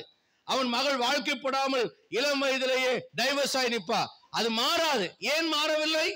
இவர்கள் கொடுக்கிற தசமபாகம் காணிக்கைகளுக்காக, இவர்கள் சபையை விட்டு போய்விடக் கூடாது என்பதற்காக, இவர்களை தாஜா பண்ணுகிற பிரசங்கங்களை செய்துவிட்டு இவர்களுடைய குற்றங்களையும் குறைகளையும் உண்மையாக சுட்டி காட்டாமல் ஒருவன் காணப்பட்டால், அப்படி நடந்து கொண்டால் என்ன நடக்கும்? அவனுடைய சிறையிருப்பு விலகாது. பாழாக்கப்பட்டவன் இன்னும் பாழாக்கப்படுவான், கெட்டு போனவன் இன்னும் கெட்டு போவான், இடிக்கப்பட்டவன் இன்னும் இடிக்கப்படுவான். அதற்கு மாறாக என்ன செய்ய வேண்டுமா? அவனுடைய அருவருப்புகளுக்காக ஜெபிக்கிறவனாய் இருக்க வேண்டும். எசேக்கியேல் 9ஆம் அதிகாரம் 4ஆம் வசனம் சொல்கிறது, எருசலேமில் நடக்கிற அருவருப்புகளுக்காக பெருமூச்சு விட்டு அழுகிற மனுஷனுடைய நெத்தியிலே முத்திரை போடு என்று சொல்கிறார். ஒரு பக்கத்துல இவனுக்காக பெருமூச்சு விட்டு அழுது பரிந்து பேசி ஜெபிக்க வேண்டும், சரியா? இன்னொரு பக்கத்துல நீங்க பாத்தீங்கன்னா இவனுடைய அக்கிரமத்தை எடுத்து சொல்லி அவனை சீர்படுத்த வேண்டும். நாத்தானை தாவீதின் இடத்துல அனுப்பினார். உதாரண கதையை சொன்னார். அந்த மனிதன் மரணத்துக்கு பாத்திரவான் என்று தாவீது சொன்னா, நீதாண்டா அந்த மனுஷன் தைரியமா? நாத்தான் சொன்னான். தாவீது முகங்குப்புற விழுந்து கர்த்தருடைய சமூகத்துல தம்மை ஒப்பு கொடுத்தார். ஆமென். எரேமியா 6ஆம் அதிகாரம் 14ஆம் வசனத்திலையும் எரேமியா 8ஆம் அதிகாரம் 11ஆம் வசனத்திலையும் வாசிக்கும் போது இந்த கள்ள தீர்க்கதரிசிகளையும் பொய்யான மாய்மாலக்காரர் ஊழியர்களை கொடுத்து கர்த்தர் என்ன சொல்கிறார் என்றால், இவர் காயங்களை மேற்பூச்சாய் கட்டுகிறார்கள். ஒரு கொப்பளம் வந்து உள்ள இன்ஃபெக்ஷன் ஆகி இந்த சுகர் வியாதியெல்லாம் நீங்க வந்தவங்களுக்கு பாத்தீங்கன்னா அந்த புண்ணு மேல லேசா சின்னூண்டு இருக்கும், ஆனா உள்ள பொறையோடி எலும்பு வரைக்கும் ஓடி இருக்கும். இது மேல மட்டும் வச்சு ஆயின்மெண்ட் போட்டு போட்டு கட்டு கட்டி கட்டி இருந்தா சரியாகாது. இது கிழிச்சு பிதுக்கி சீல் புதுக்கி எடுத்துடணும், ஆணி வேறு வரைக்கும் எடுத்துடணும், அப்பதான் அது குணமாகும். உண்மையாக நம்முடைய வாழ்க்கையில வரக்கூடிய நான் பாழாக்கப்பட்டதுக்கும் சிறையிருப்புல வருவதற்கும் கடன் பிரச்சனைக்கும் நஷ்டம் அடைவதற்கும் காரணம் என்னவோ அதை உண்மையாய் சொல்லும் போதுதான் ஜனங்கள் பாவ அறிக்கை செய்து மனம் திரும்ப முடியும், தங்கள் குறைகளை உணர்ந்து மனம் திரும்ப முடியும். இதை செய்யாம கவலைப்படாதீங்க, கர்த்தர் அன்புள்ளவர், கர்த்தர் ஆறுதல் அளிக்கிறவர், கர்த்தர் தைரியப்படுகிறவர் என்றே சொல்லிட்டு மேற்பூச்சாய் காயத்தை குணமாக்குனா அந்த காலை வெட்டி எடுக்கிற மாதிரி வரும். எசேக்கியேல் 13ஆம் அதிகாரம் 10ஆம் வசனம் சொல்கிறது, சமாதானம் இல்லாதிருந்தும் சமாதானம் சமாதானம் என்று சொல்லி என் ஜனத்தை மோசம் போக்குகிற தீர்க்கதரிசிகளுக்கு நான் விரோதி என்று கர்த்தர் சொல்கிறார். ஒருவன் மண் சுவரை வைக்கிறான், இன்னொருத்தர் சாரம் இல்லாத சாந்த பூசினா ரெண்டுமே கீழே விழுந்துரும் கர்த்தர் சொல்றார். எசேக்கியேல் 13ஆம் அதிகாரம் 16ஆம் வசனத்துல நம்ம வாசிக்கும் போது, எருசலேமில் சமாதானம் இல்லாதிருந்தும் சமாதானம் என்று பொய் தீர்க்க தரிசனம் தொடுகிற தீர்க்கதரிசிகளுக்கு கர்த்தர் விரோதியாய் இருக்கிறேன் என்று கர்த்தர் சொல்றார். எருசலேமை கொடுத்த தீர்க்க தரிசனம் சொல்லி சமாதானம் இல்லாதிருந்தும் சமாதானம் உண்டு என்று தரிசனம் காண்கிற இஸ்ரவேல் தீர்க்கதரிசிகள் இல்லாமற் போவார்கள் என்று கர்த்தர் சொல்லுகிறார். ஆமென், அல்லேலூயா. ஆனா நமக்கு எப்படி விருப்பம் இருக்கும் தெரியுமா? அவங்க சொல்றதுதான் நல்லா இருக்கிற மாதிரி இருக்கும். நீங்க இப்படிலாம் தப்பு செய்றீங்க, ஜெபம் பண்ண மாட்டேங்கிறீங்க, ஆலயத்துக்கு வர மாட்டேங்கிறீங்க, ஒழுங்கா உபவாசம் போட மாட்டேங்கிறீங்கன்னு சொன்னா அப்படியா சரிங்க பாஸ்டர் அப்படின்னு சோர்வா சொல்லுவோம். ஆனா உண்மையை நம்ம சொல்லி ஆண்டவர் இடத்துல மனம் திரும்புங்கன்னு சொல்லும் போது அவங்களுக்கு தான் கர்த்தர் சுகத்தை கொடுக்கிறவரா இருக்கிறார். என்னைக்குமே நீங்க சொல்லுங்க, எங்க பாஸ்டர் எங்களுக்கு உண்மையைத்தான் பிரசங்கம் பண்ணணும், எங்கள் குறைகளை உண்மையாய் சொல்லணும், முகதாச்சரியம் பண்ணி எங்களோட பேசக்கூடாது, அன்பா இருக்கிறவர் தான். உண்மையான அன்பு என்ன செய்ய, சிநேகிதன் அடிக்கும் அடிகள் உண்மையானவர், சத்துருவிடம் முத்தங்களோ வஞ்சனை உள்ளவர்கள் என்று சொல்லுது. ஆண்டவரே, நீதிமான் என்னை தயவா குட்டி கடிந்து கொள்ளட்டும்னு சொல்லி நீங்க ஆண்டவரிடத்துல கேட்கணும். நான்காவதாக நீங்க பார்த்தீங்கன்னா, கர்த்தருடைய வாயா இருக்கிற தீர்க்கதரிசி கர்த்தருடைய ஆலோசனைக்கு அவன் உட்பட்டவனா இருக்க வேண்டும். எரேமியா 23ஆம் அதிகாரம் 18 இருந்து 22 வரைக்கும் படிக்கிறோம்.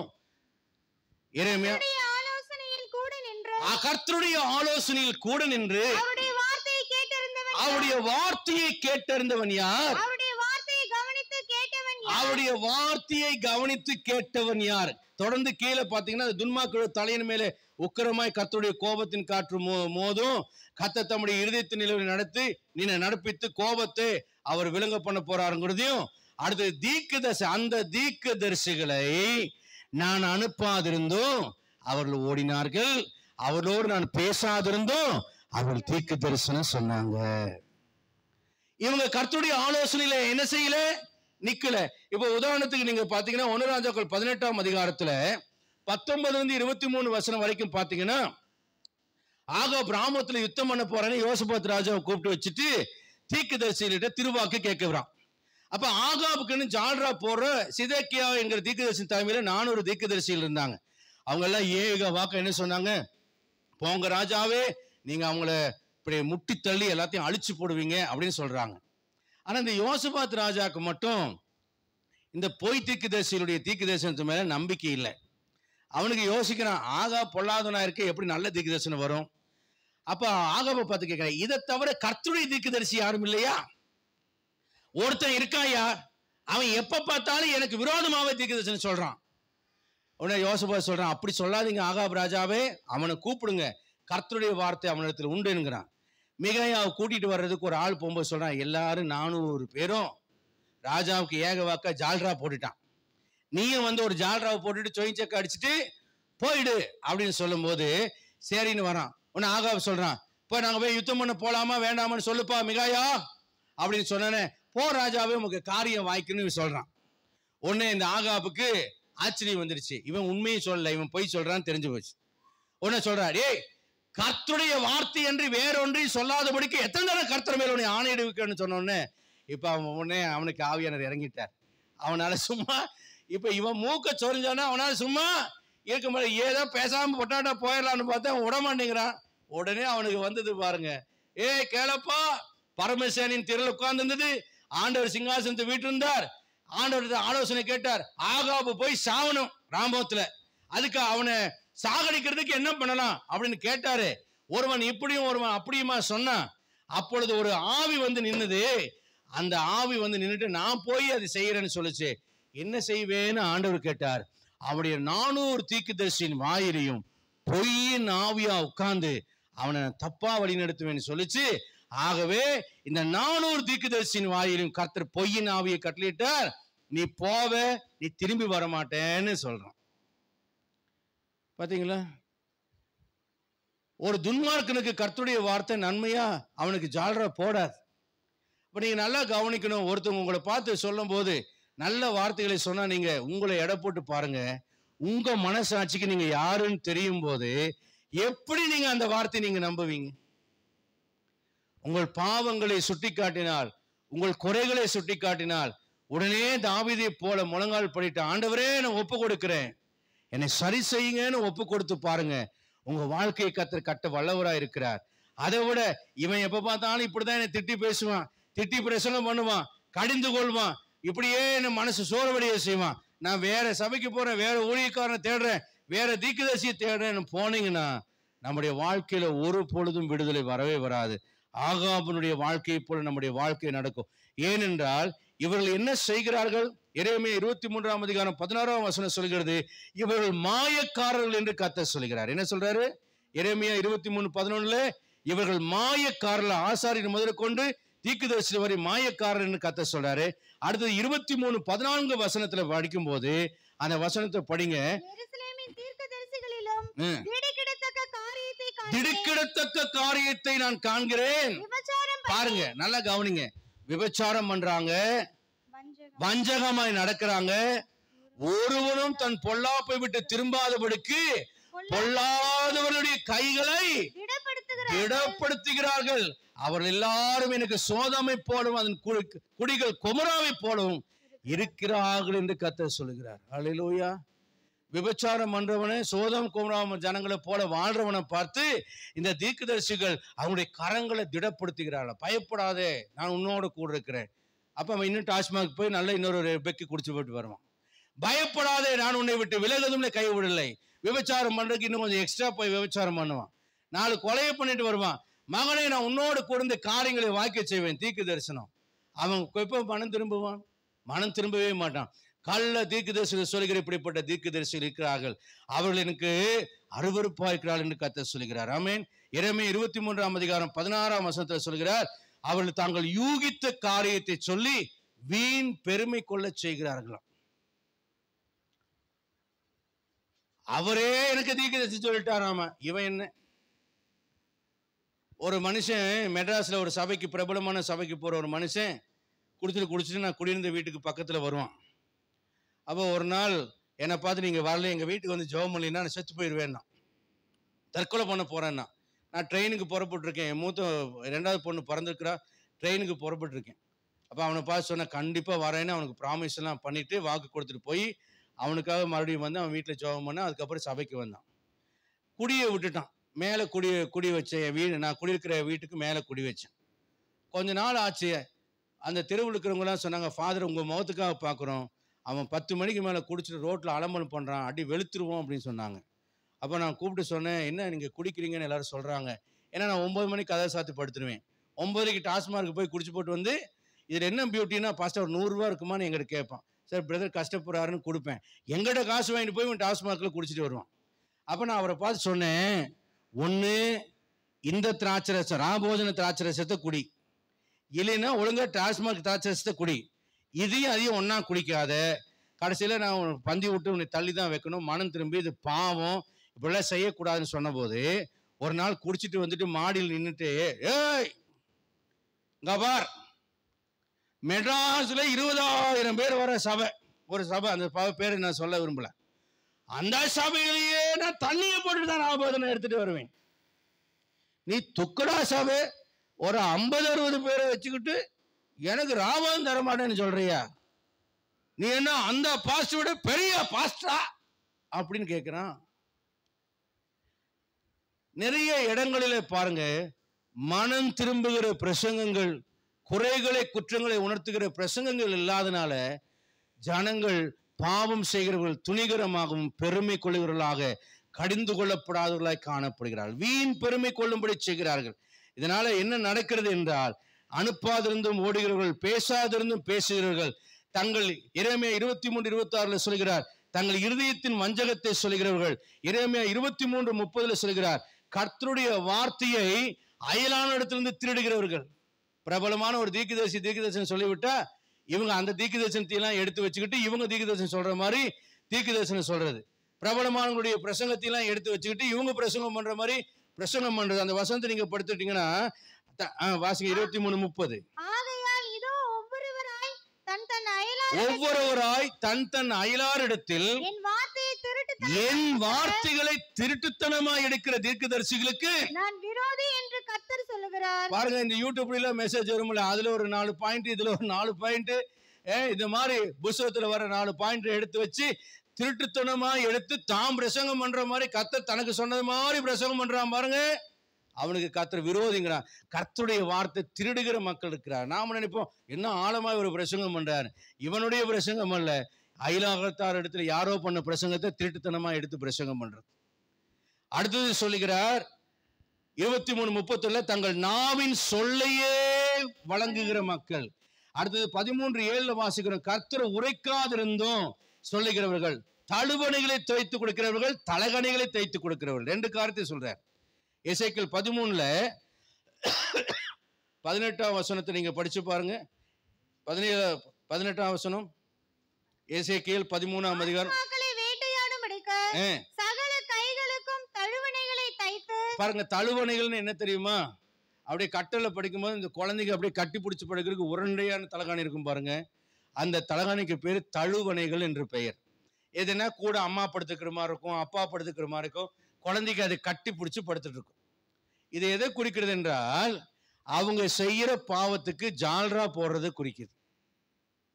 அவங்க செய்யற பாவத்துக்கு சிகரெட் குடிக்கிறான், மகன் சிகரெட் குடிக்கிறான், அம்மா என்ன சொல்றாங்க, எல்லா ஹார்மோன் ப்ராப்ளம் தான், இது என்ன பெரிய பிரச்சனையா, யாருதான் பாவம் செய்யலை. உடனே அவங்க வீட்டில் இருக்கிற பெரியவங்க சொல்றாங்க, அட நானும் ஒரு காலத்துல சிகரெட் எல்லாம் குடிச்சேன்ப்பா, நான் இதை விட மோசமான பாவம் எல்லாம் பண்ணப்பா அப்படின்னு சொல்லுவாங்க. இதுக்கு பேர் தான் அவன் பாவம் செய்யற, டே நான் பாவம் செஞ்சு கெட்டு போனேன், ஏண்டா நீ இப்படி செய்யற என்று கடிந்து கொள்வதற்கு பதிலாக நானும் அப்படிதான் இருந்தேன், அப்புறம் அவன் இவனும் செய்யறதுல என்ன தப்பு, அந்தந்த வயசுல அதாவது இருக்கத்தான் செய்யணும்னு சொல்றாங்க பாருங்க. அதான் தழுவணைகள். அந்தந்த வயதுள்ளவர்களுக்கு தகுந்தாற் போல தழுவணைகள், அவங்க செய்யற பாவத்துக்கு சப்போர்ட் பண்றது. அடுத்தது சொல்றாரு, அந்தந்த வயதுள்ளவர்களுடைய தலைக்கும் அடுத்தது என்ன பண்றாங்க, தலைக்கு தலையணையும் உண்டு பண்ணுகிறவர்கள்.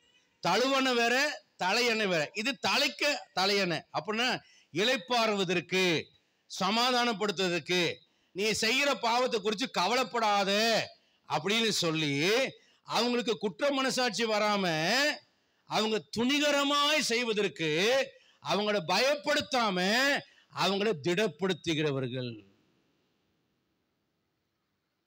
நம்முடைய ஆண்டவர் பாவத்தை வெறுக்கிறார், பாவியை நேசிக்கிறார்.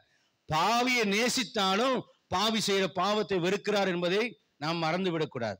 அப்போ நாம செய்ய வேண்டிய செயல் என்ன தெரியுமா, பாவத்தை வெறுத்து பாவியை நேசிக்கணும், பாவியை தள்ளக்கூடாது. அதுக்காக பாவி செய்யற பாவத்தை நம்ம நியாயப்படுத்தி பேசக்கூடாது.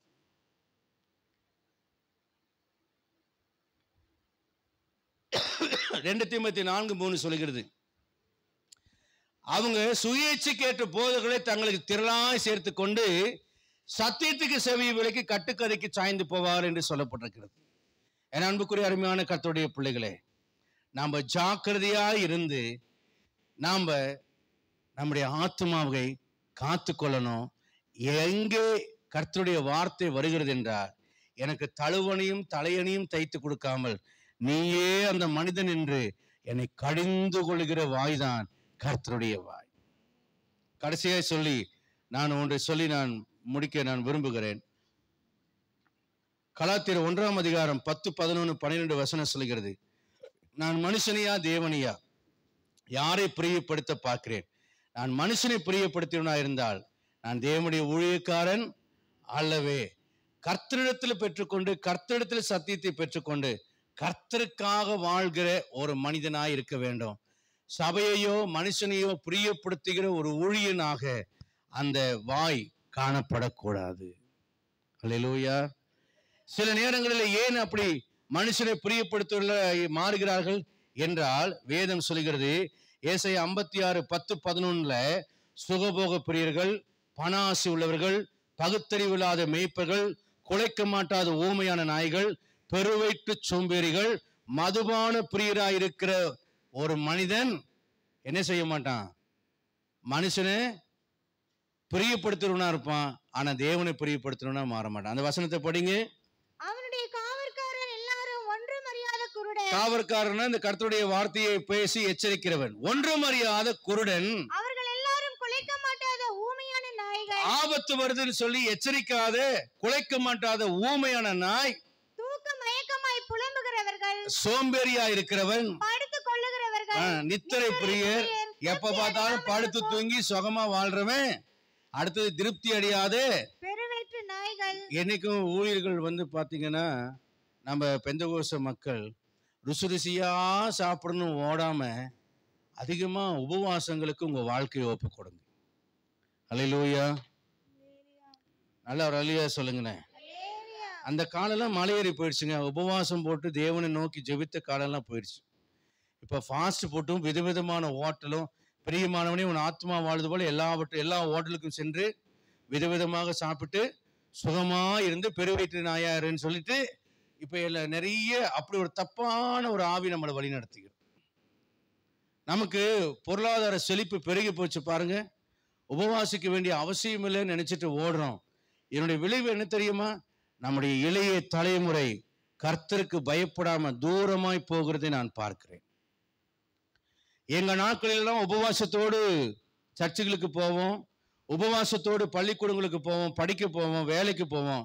ஆனா இன்னைக்கு அப்படி இல்லை. சாயந்தரம் 4 மணிக்கு வந்து வீட்டில் உட்காந்துட்டு 5 மணிக்கு ஜெபம் பண்ணிட்டு 7 மணிக்கு சாப்பிடுவோம். அப்படிலாம் உபவாசித்தோம். ஆனா இன்னைக்கு அதெல்லாம் இல்லை. ஏன்னா சுகபோகங்கள் அதிகமாக பிரசங்கிக்கப்படுகிறது. ஊழியக்காரன் சுகத்தை விரும்புறான். ஊழியக்காரனே உபவாசம் போறதில்ல, ஊழியக்காரனே உல்லாசமா இருக்கிறான், டூர் போறான், விதவிதமான சட்டை போட்டுக்கிறான், சினிமாக்காரன மாதிரி மாறிக்கிறான். ஜனங்களுக்காக பலியாகிறத விட்டுட்டு இவன் பலியை சாப்பிட்டு கொளுத்த ஏழின் பிள்ளைகளாக மாறி விடுகிறான். இயேசு தம்மை தாமே பலியாக்கினார். ஆனா இன்னைக்கு ஆடுகளை அடித்து பலி செலுத்தி விட்டு அவங்களுடைய தசமபாகம் காணிக்கையிலே ஊழியர்கள் கொளுத்து கொண்டு போகிற ஒரு காலத்துல நம்ம வாழ்ந்து கொண்டிருக்கிறோம். நம்ம தேவ சமூகத்துல தாழ்த்தணும். அடுத்தது சொல்றாரு, ஒவ்வொருவனும் திருப்தி அடையாமலுக்கும் பெருவயிற்று நாய்கள். அடுத்தது பகுத்தறிவு இல்லை. எந்த ஆத்மாவை எப்படி நடத்தணும், எந்த ஆவியை எப்படி கண்டுபிடிக்கணும்னு பகுத்தறிவு இல்லை. அவன் ஒவ்வொருவனும் தன் வழியையும் பொலிவைன்னா எப்ப தசமபாகம் வரும், எப்ப காணிக்கை வரும், எப்ப ஸ்பெஷல் ஆஃபரிங் வரும், எப்ப முதல் மாசம் சம்பளம் கொடுப்பாங்க அப்படின்னு பார்த்து கொண்டிருக்கிறவன் இந்த வசனம் சொல்லுது. அடுத்தது சொல்றாரு, குடிகாரனாவும் இருப்பானா. வாருங்கள் திராட்சரசத்தை கொண்டு வருவேன், மதியை குடிப்பேன், நாளை தினம் இன்றைய தினம் போலவும் இதற்கு அதிகமா இருக்கும் என்பாங்க. யாருங்க? விசுவாசிகளும் ஊழியக்காரனும். குடிக்கிற விசுவாசிகள். இன்னைக்கு பீர் குடிக்கிற விசுவாசி இருக்கு. வெளிநாட்டில் உட்காந்துட்டு பீர் குடிக்கிற விசுவாசி. வைன் இது என்னன்னா மதுபானம் குடிச்சாதானே தப்பு, பீர் குடிச்சா என்ன தப்பு? பீர் குடிக்கிற விசுவாசி. சில சொல்லுவாங்க கண்ணாடி பாட்டில் பீர் குடிச்சாதான் தப்பு, டின் பீர் குடிச்சா தப்பு இல்லை. பாத்தீங்களாம்மா எப்படிலாம் ஸ்பிரிட் வேலை செய்யுது. ஆனா சபைக்கு வரும்போது பாத்தீங்கன்னா இந்த பூனையும் பால் குடிக்குமா, இந்த பூனையும் பீர் குடிக்குமா அப்படிங்கிற மாதிரி சபையில வந்து உட்காருது. நான் ஒயின் குடிச்சாதானே தப்பு, விஸ்கி குடிச்சாதானே தப்பு, டாஸ்மார்க்ல இது பண்ணாதானே தப்பு, ஆனா நான் பீர் குடிச்சா என்ன தப்பு? கர்த்தர் பார்க்கிறார், கர்த்தர் விசாரிப்பார். அல்லேலூயா. எப்பேற்பட்ட மனிதனா இருந்தாலும் தேவனுடைய சிங்காசனத்துக்கு முன்பாக நிற்கணும். கர்த்தருடைய வாயா இருக்க முடியாது, கர்த்தருடைய வாயா இருக்க முடியாது. இன்னொரு வசனத்துல வாசிக்கிறோம், எரேமியா 23:14, துன்மார்க்கன் மனம் திரும்ப விடாதபடிக்கு அவன் கரத்தை திடப்படுத்துகிறார்கள். எரேமியா 23:16 வீண் பெருமை கொள்ள செய்கிறார்கள். அதே போல எசேக்கியேல் 13:22 நீதிமானுக்கு விரோதமாக பேசி நான் சஞ்சலப்படுத்தாத நீதிமான ஒரு இதயத்தை சஞ்சலப்படுத்துகிறாங்கன்னு சொல்றாரு. ஆண்டவர் நீதிமான ஒண்ணு சொல்ல மாட்டாரு, ஆனா இவங்க நீதிமான பத்தி என்ன ஓவரா நீங்க சத்தியம் பேசுறீங்க, இப்படிலாம் பேசினா எப்படி அப்படின்னு சொல்லிட்டு சில நேரத்தில் அம்மா கண்டித்தா அப்பா கண்டிச்சா இந்த பிள்ளைங்க திமிரா ஏத்து பேசும். பார்த்துருக்கீங்களா?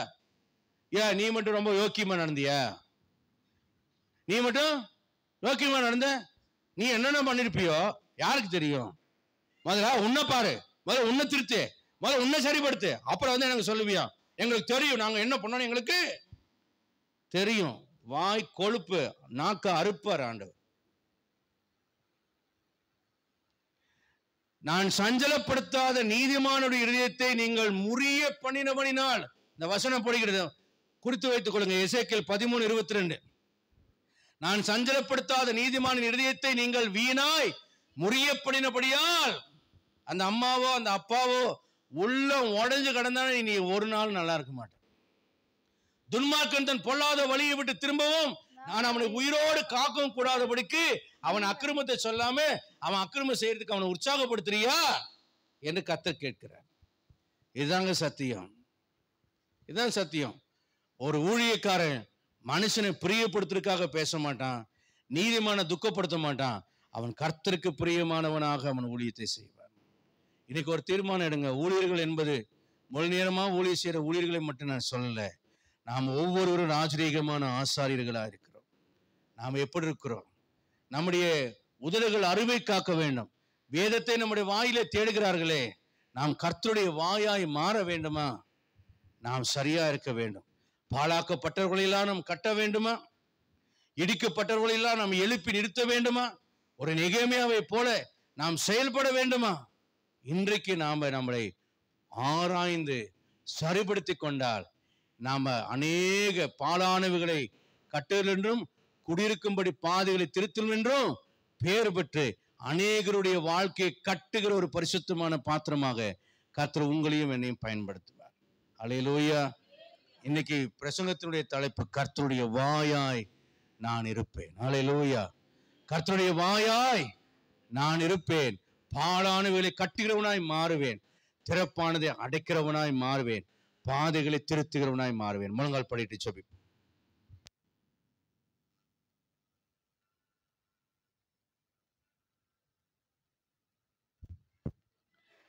என் அன்பான தேவனுடைய பிள்ளைகளே, இந்த வசனங்கள் எத்தனை பேருக்கு பிரியமானவர்களா இருக்கும் என்று எனக்கு தெரியாது. ஆனால் இன்னைக்கு சத்தியத்தை பேசியிருக்கிறேன். நம்மை வைத்து ஆராய்ந்து பார்க்கிற வார்த்தை, நம்முடைய வாழ்க்கையை மெருகேற்றுகிற வார்த்தை, கர்த்தரோடு நம்மை உறவை பலப்படுத்துகிற வார்த்தை, நம்மை அடுத்த எல்லைகளுக்கு கொண்டு சென்று இந்த உலகத்தின் வெளிச்சமாய் உப்பாக கோரேசை போல கட்டுகிற மக்களாக நம்மை மாற்றுகிற ஒரு வார்த்தை. ஆண்டவரை பார்த்து சொல்லணும், ஆண்டவரே, நான் பாழானவர்களுடைய வாழ்க்கையை நான் கட்டி எழுப்ப வேண்டும், இடிக்கப்பட்டவருடைய வாழ்க்கையை நான் கட்டி எழுப்புகிற ஒரு மனிதனாய் மாற வேண்டும். எப்பா, என் பிள்ளைகளுக்காக ஜெபம் பண்ணுங்கன்னு உங்ககிட்ட சொல்றாங்களே, எங்களுக்காக வேண்டிக் கொள்ளுங்கன்னு சொல்றாங்களே, ஒரு நல்ல மாப்பிள்ளை கிடைக்கணும்னு ஜெபம் பண்ணுங்கன்னு சொல்றாங்களே, வீடு கட்டணும் ஜெபம் பண்ணிக்கங்கன்னு சொல்றாங்களே, டைவர்ஸுக்கு நிக்குதுப்பா, அவங்க சேர்ந்து வாழணும் ஜெபம் பண்ணிக்கங்கப்பான்னு சொல்றாங்களே, கடனால தற்கொலை பண்ணிக்கலாம் போல இருக்கு, எப்படியாவது இந்த கடன் எல்லாம் மாறி என் வாழ்க்கை கட்டப்படணும்னு ஜெபம் பண்ணுங்கன்னு சொல்றாங்களே. இந்த பாழாக்கப்பட்டவருடைய வாழ்க்கை கட்டப்பட வேண்டுமானால் நீ கர்த்தருடைய வார்த்தையாய் மாற வேண்டும். நிறைய பெற்றோர்கள் இதுல தவறி போனதுனால பாழாக்கப்பட்ட அவருடைய பிள்ளைகளுடைய வாழ்க்கையை அவர்களால் கட்ட முடியவில்லை. இடிக்கப்பட்டவருடைய பிள்ளைகளுடைய வாழ்க்கையை கட்ட முடியவில்லை. ஒரு நல்ல பெற்றோரை கர்த்தர் கொடுத்திருப்பார். கர்த்தருக்கு நன்றி சொல்லுங்க. ஒருவேளை உங்களிடத்துல குறைகளை உணர்வீர்களானால், ஆண்டவரே, என் பிள்ளைகளுக்கும் என் சமுதாயத்துக்கும் நான் ஒரு ஆசீர்வாதமான நெகேமியாவாக, எஸ்தராக மாறுவதற்கு, மோசேயாக மாறுவதற்கு என்னை ஆசீர்வதிங்க. நான் சொன்ன இந்த வார்த்தைகளுக்கு நான் கீழ்ப்படிந்து என்னை ஒப்பு கொடுக்கிறேன்னு ஒப்பு கொடுங்க. உங்களை கொண்டுதான் கட்டுவார், வேற யாரை கொண்டும் அல்ல. ஆம், நீங்க தான். ஆண்டவரே, இன்னும் என்னை கொண்டு நீங்க செய்வீங்களா? ஆமா, உனக்காக தான் பேசுறேன், உன்னை கொண்டுதான் செய்யறேன்னு கர்த்தர் சொல்றார். இவ்வளவு தூரம் நான் இவ்வளவு விழுந்தெல்லாம் போயிட்டேன் ஆண்டவரே, குறைஞ்செல்லாம் போயிட்டேன், பரவாயில்ல, இன்னைக்கு நீ சொல்றதை கேளு, இன்னைக்காவது நான் சொல்றதை கேளு, இப்பொழுதாவது நான் சொல்றதை கேளு, இனிமேலாவது நான் சொல்றதை கேளு, இப்பவும் காலம் முடியல, உன்னை நான் பயன்படுத்துவேன்னு கர்த்தர் சொல்றார். நானே பாழா போயிட்டேன் ஆண்டவரே, பரவாயில்ல, நான் உன்னை சரிபடுத்துறேன், இன்னைக்கு திரும்ப நான் உன்னை சீர்படுத்துறேன், இப்ப திரும்பி நான் சீர்படுத்திடுறேன், இப்போ உடன்படிக்கை செய், நான் உன்னை சரிபடுத்திடுறேன், உன்னை நான் உருவாக்குவேன்னு கர்த்தர் சொல்றார். மோசே கொலைகாரனாய் இருந்தான், ஆனால் அவன் ஜனங்களை ரட்சிக்கிறவனாய் மாறினான். பார்வனுடைய குமாரத்தின் மகனாய் இருந்தான், ஆனால் தேவனுடைய மனுஷனாக மாறினான். உன்னை மாற்ற முடியாதா? மறுதலித்து பேதுருவை பிரதான அப்போஸ்தலனாய் மாற்றினாரே, சந்தேகப்பட்ட தோமாவை இந்தியாவுக்கு சுவிசேஷம் அறிவிக்க வைத்து ரத்த சாட்சியை மறிக்க உதவி செய்தாரே, உன்னை பயன்படுத்த மாட்டாரா? பயன்படுத்துவேன்னு சொல்றாரு. இன்னைக்கு ஒப்பு கொடுங்க, கர்த்தர் உங்களை கொண்டு பெரிய காரியங்களை செய்வார். பரிசுத்தமான பிதாவே, இந்த நல்ல காலை வேளைக்காக ஸ்தோத்திரம். எங்களை அர்ப்பணம் செய்கிறோம் ஆண்டவரே. இன்னும் எங்களிடத்தில் இருக்கிற குறைவுகள் நீங்க வேண்டும். உண்மையும் உத்தமமாய் நாங்கள் உண்மை பின்பற்ற வேண்டும். எங்களுக்கு இரக்க செய்யுங்க, கிருபை பாராட்டுங்க. நாங்க கட்ட விரும்புகிறோம், இடிக்கப்பட்ட இடங்களை கட்ட விரும்புகிறோம், சிதறி போன மக்களை சேர்க்க விரும்புகிறோம், உடைந்து போன உள்ளங்களை எல்லாம் ஆற்ற விரும்புகிறோம், காயங்களை குணமாக்க விரும்புகிறோம். ஆண்டவரே, பாழாய் போன இடங்களை எல்லாம் தேர்தலிலேயே செய்து பூர்வ காலம் முதல் இருக்கிற அஸ்திபாரங்களின் மேலே கட்டுகிற மக்களாய் விளங்க வேண்டும் என்று விரும்புகிறோம். ஒரு மனிதனை, ஒரு பட்டணத்தை, ஒரு ஜனக்கூட்டத்தை நாங்கள் கட்ட விரும்புகிறோம். ஆண்டவரே, இயேசுவின் நாமத்தினாலே இதற்காக எங்களை அர்ப்பணம் செய்கிறோம். கர்த்தர் எங்களோடு பேசின வார்த்தைகளுக்கு கீழ்ப்படுகிறோம், எங்களை ஒப்பு கொடுக்கிறோம். நாங்கள் கட்டுகிற மக்களாக எங்களை மாற்றும், திறப்பானதை அடைக்கிற மக்களாக எங்களை மாற்றும். இந்த தெய்வீக குணங்களுக்கு நேராக எங்களை வழிநடத்தி எங்களை எங்கள் பிள்ளைகளுக்கும் எங்களுக்கும் ஆசீர்வாதமாக, எங்கள் உறவுகளுக்கு ஆசீர்வாதமாக, எங்கள் சமுதாயத்துக்கு ஆசீர்வாதமாக, எங்கள் பட்டணத்துக்கும் சபைக்கும் தேசத்துக்கும் ஆசீர்வாதமான பாத்திரமாக ஒரு யோசேப்பை போல பஞ்சத்துல ஜனங்களை உயிரோடு காக்க ஜீவரச்சனை செய்கிறவனை ஆசீர்வதித்தது போல எங்கள் அரிக்கட்டை நிமிர்ந்து நிற்க பண்ணி உம்முடைய வார்த்தை எங்களிடத்தில் நிறைவேற்ற நாங்கள் ஒப்பு கொடுக்கிறோம். உம்முடைய வாயாய் நாங்கள் செயல்பட நாங்கள் விரும்புகிறோம். எங்கள் வாயின் வார்த்தைகளை கர்த்தர் நிறைவேற்றும்படி விரும்புகிறோம். அதற்காக எங்களை பரிசுத்தப்படுத்தி எங்களை சீர்படுத்த நாங்கள் ஜெபிக்கிறோம். இன்றைக்கு ஒப்பு கொடுக்கிறோம். அண்டைக்கு திரும்புகிறோம். எங்களை கட்டி எழுப்புவீராக. இன்றைக்கு ஒப்பு கொடுத்த ஒவ்வொரு பிள்ளைகளையும் இயேசுவின் நாமத்தினால் ஆசீர்வதித்து அவர்களை இந்த பூமியில ஆசீர்வாதமாக என் ஆண்டவர் பயன்படுத்த ஒப்பு கொடுக்கிற ஆண்டவரே, கர்த்தர் கிருபை செய்யும், ஆசீர்வதித்து வழி நடத்தும். ஜெபங்களையும் பொருத்தனைகளையும் உடன்படிக்கைகளையும் ஏற்றுக்கொண்டு அவர்களை கட்டி எழுப்பும். இயேசுவின் நாமத்தில் பிதாவே. நாத்துமாவே கர்த்தரை ஸ்தோத்திரி, பரிசுத்த நாமத்தை ஸ்தோத்திரி. நாத்துமாவே கர்த்தரை ஸ்தோத்திரி, கர்த்தர் செய்த சகல பாவங்களையும் மறவாதே. ஆமென். நம்முடைய கர்த்தராக இயேசுவின் கிருபையும் பிதாவாகிய தேவனுடைய அன்பும் பரிசுத்த ஆவியானவருடைய அனுநயிக்கும் ஆசீர்வாத சந்தோஷ சமாதானம் அனைவரோடும் உலகம் எங்கிற சகல பரிசுத்தவான்களோடும் மீண்டும் மீண்டும் கர்த்தர் திரும்ப வரும் இருப்பதாக. அல்லேலூயா. God bless you all. கர்த்தர் உங்களை ஆசீர்வதிப்பாராக. ஆமென்.